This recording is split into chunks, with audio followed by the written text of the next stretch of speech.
The Fantastic Four: The First Steps is now out in cinemas, making it Marvel Studios' third feature film this year, with Captain America: Brave New World and Thunderbolts both underperforming below box office expectations, so a lot is riding on Fantastic Four being a big success. The film is directed by Matt Shakman, who had only directed one feature film before with Cut Bank, but he has directed a wealth of TV, working on the most popular shows the past 2 decades, such as 6 Feet Under, Mad Men, House MD, Game of Thrones, and he directed the full series of WandaVision, making him an ideal choice to tackle the Fantastic Four. Produced for $200 million, principal photography began at Pinewood Studios in late July of 2024, and they wrapped in November. Matt Shakman wanted the film to look as if it was made by Stanley Kubrick in the 1960s, with the use of camera lenses and approach to filmmaking. Second unit director of photography Tim Worcester used his father's 16mm film camera, which is deployed for archival purposes in the film, but the majority of the movie was shot on the Alexa 65 digital camera, which is becoming a popular option for filmmakers to give you the scope and detail of a 65mm film camera. Visual effects expert Scott Stockdike would serve as the FX supervisor. Scott worked on The Fifth Element, Titanic, and Sam Raimi's Spider-Man trilogy, making him very knowledgeable on combining practical and CG effects. The production would push for practical sets and props where possible. The Herbie robot was a combination of a wooden puppet, a remote-controlled animatronic that had a functioning head and arms that was spiced up with CG effects. The Fantastic Car was a mix of practical and CG, with it being based on mid-60s concept cars. Pinewood's entire backlot was used to film the Times Square set, and the extensive digital FX work would be farmed out to many of the top FX companies with ILM, Digital Domain, Framestore, Sony Imageworks, and Weta. The reviews so far have been very positive, with Empire magazine awarding it 4 out of 5, saying, "With an exemplary cast and a shiny new alternative universe to enjoy, this is the best Fantastic Four yet. And if that bar's too low for you, then it's also the best Marvel movie in years." And Total Film gave it 3.5 out of 5, saying The Fantastic Four: First Steps begins as a thrilling adventure moored by Pedro Pascal's Reed Richards and Vanessa Kirby's terrific Sue Storm, but soon stumbles into familiar comic book movie trappings and a wasted secondary villain, as Galactus looms large.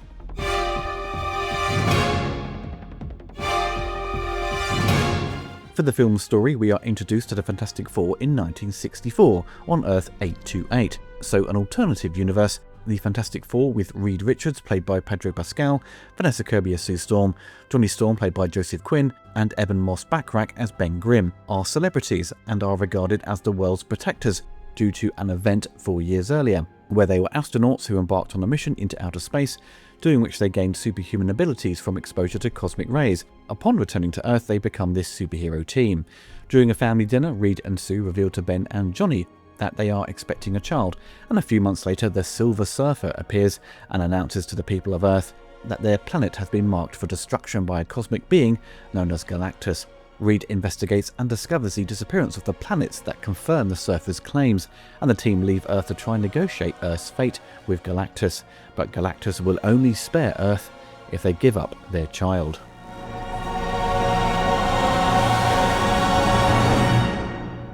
As a kid, I was never interested in the Fantastic Four. I read Superman, Batman, and Spider-Man comics. I had friends who were interested in X-Men and 2000 AD, and the Fantastic Four were never a topic of discussion. Everyone knew of them, of course, but no one bothered to invest in the comics, so in the past with their movies, I was never rushing out to watch them. But like everyone, I did eventually watch them, and wasn't really impressed. The Tim Story movies from 2005 and 2007 were okay at best. Inoffensive throwaway entertainment. They could have easily been far better in their execution, and I'm sure fans of the comics weren't impressed, so there was definitely room for improvement with another take on the franchise, which they did in 2015 with Josh Trank's version that was jokingly called Fan-4-Stick. This turned out to be a disaster with production problems, especially with the director, large chunks of footage being cut out, and its darker take on the comic book resulted in another failure for the Fantastic Four.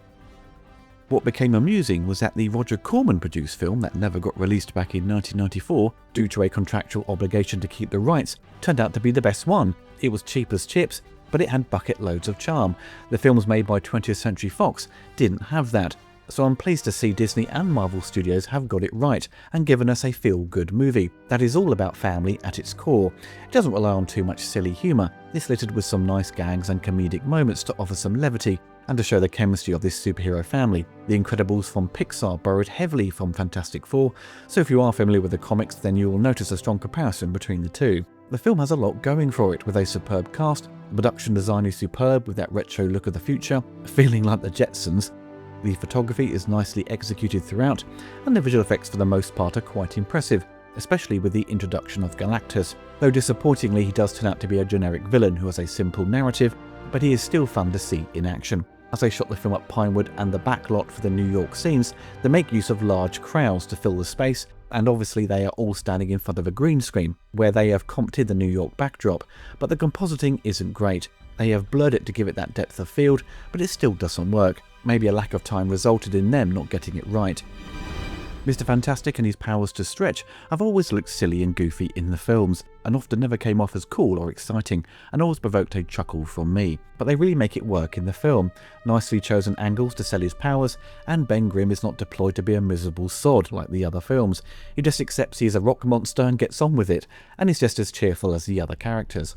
The film has the Fantastic Four already established, but they do provide a backstory with a TV show hosted by Mark Gatiss as Ted Gilbert, as it informs you of how they got their powers, and there's a montage of them in action and seeing them become popular with the public. It's a nicely edited piece that quickly gives you an origin story that is snappy and informative in a short space of time, something that they could have deployed in Superman to strengthen its foundation. Once Silver Surfer arrives and warns them that Galactus is coming to destroy Earth, we see the Fantastic Four go into space in their Thunderbird 3 rocket to start a conversation with him. The film at this point kicks into gear, and this whole sequence with them arriving for this confrontation and eventual escape was my favourite part of the film, dynamic action and well staged.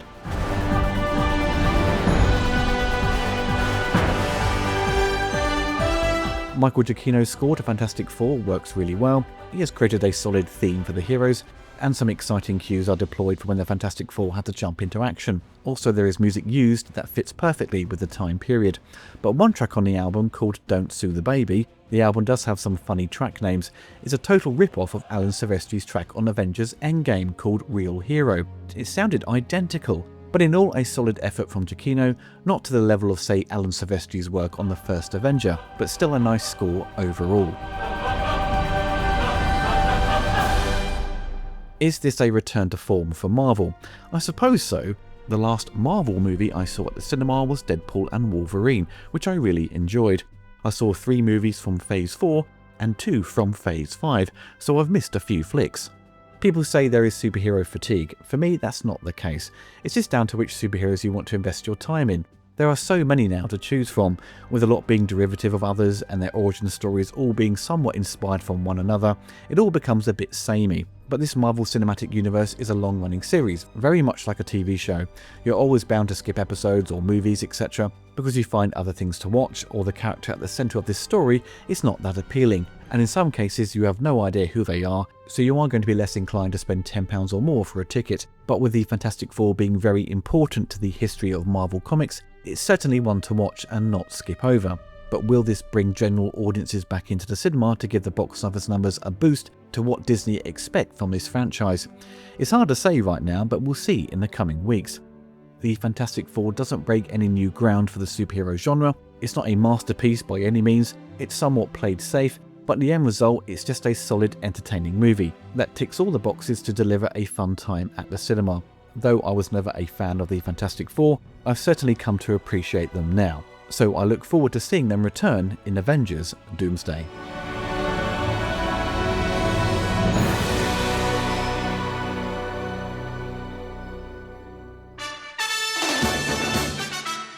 Hope you enjoyed the video. Don't forget to click the like button and hit the bell to be notified of my latest reviews. Big thanks to my patrons and YouTube members for supporting the channel. If you want to get involved and gain access to exclusive videos and take part in Q&As, follow the link below.